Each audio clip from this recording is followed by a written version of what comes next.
Selamat pagi teman-teman semuanya. Di sini saya akan menjelaskan mengenai poster saya, yaitu mengenai konservasi reptil dan amfibi di Indonesia.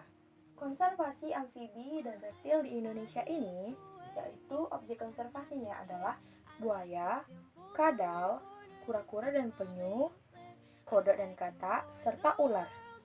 Nah, metode konservasinya yaitu in situ. Lalu, langkah-langkah konservasinya yang pertama itu adalah menguatkan peran Museum Zoologicum Bogoriense di Indonesia. Yang kedua, mengatur koleksi referensi untuk para peneliti.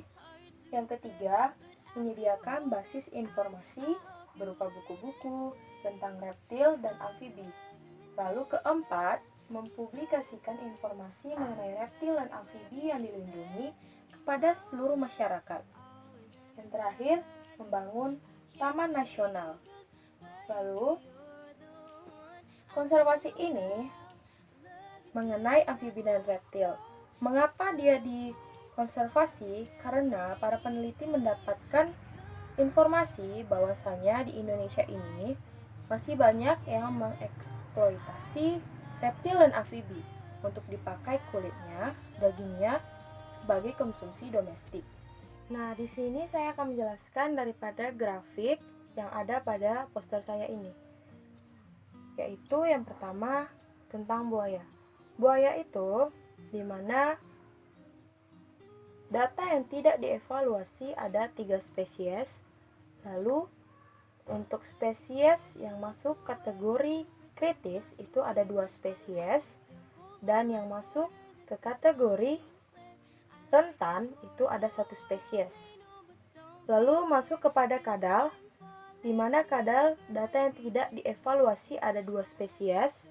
Lalu ada juga yang masuk kepada kategori rentan, yaitu 1 spesies. Lalu kita masuk ke kura-kura dan penyu, di mana ada 3 spesies yang tidak dievaluasi. Lalu 9 spesies itu masuk ke kategori hampir terancam. Lalu 10 spesies itu masuk ke kategori rentan.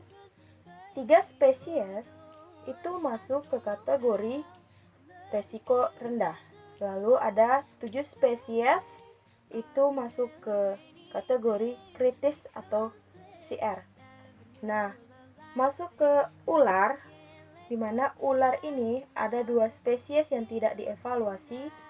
1 spesies itu datanya masih kurang. 1 spesies itu sudah masuk ke rentan. Lalu 1 spesies itu lagi ada masuk ke kategori resiko rendah. Nah, untuk yang kodok dan katak, ini ada 300 spesies yang diketahui ada di Indonesia.